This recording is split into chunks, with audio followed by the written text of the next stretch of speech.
Hi everybody, we're continuing with chapter 12 this week, cost, volume, profit relationships, and just want to illustrate that this chapter is basically introducing us to what is called managerial accounting, and there is a lot here. I noticed the material is very different, and there is a lot here in one chapter, so I'm going to take it easy. I'm going to walk you guys through it. I'm going to give you guys a very light homework this week, and I just encourage you to read the text, take a little bit more time with this material, and just take time to study it and understand it, because there's a lot here. Because I'm saying that because there's usually a whole semester course on these next 2-3 chapters, and these concepts, they take time to go through. So I just want to first differentiate, what are we talking about? What is managerial accounting?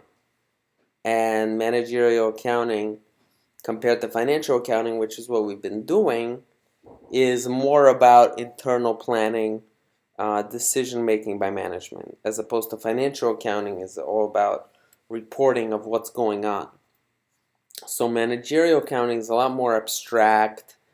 It's a lot more process driven, of basically managers wanting to know their process, their cost assumption, what will make their business better, as opposed to financial accounting being focused on regulation, compliance, homogeneous standards, comparability, all the stuff that we talked about throughout the semester.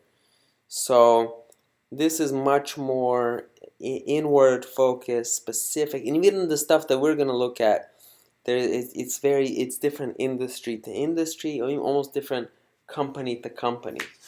So it's something to think about as we go through. And I really want to introduce us to the methodology first before we dive into the very numerical detail. Um, and then basically, also managerial accounting traditionally is called cost accounting, because this is basically a way of managing costs, tracking costs, um, improving profit margins by lowering costs, improving decision making by improving quality and reducing cost. Actually, the more modern cost management, managerial accounting I saw in the recent editions last year are coming out with a lot more. How do you create a quality product? How do you align your strategy with the product? It's not just cost, because management is very much involved with all these decisions. So it's not just, hey, accountants are tracking costs. It's like, how do we come up with a great product, aligns with our strategy, aligns with our values, that also has a good quality cost? And also now we're talking about has a proper sustainability index, low carbon footprint. This is where all these things are coming together, and we're talking about creating or in this chapter, tracking these costs, but it also has to be aligned with strategy. It's not in a vacuum of how this chapter kind of goes through all these graphs and charts. It's also about what are we actually doing. So variable costs change with activity, fixed costs remain the same. I think there's a slide that just goes over the couple. Fixed costs: real estate taxes, insurance, supervisory salaries, depreciation, advertising.